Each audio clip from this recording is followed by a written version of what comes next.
We know the Lanham Act is the principal federal law governing trademarks and that its purpose is, in part, to mitigate consumer confusion and deception.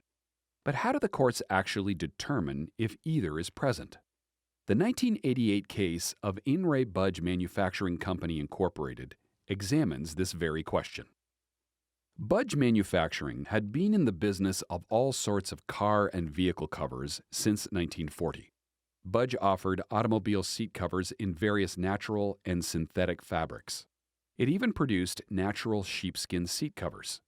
In 1984, Budge sought to register the mark Lovee Lamb for automobile seat covers made from synthetic material. The United States Patent and Trademark Office denied Budge's application.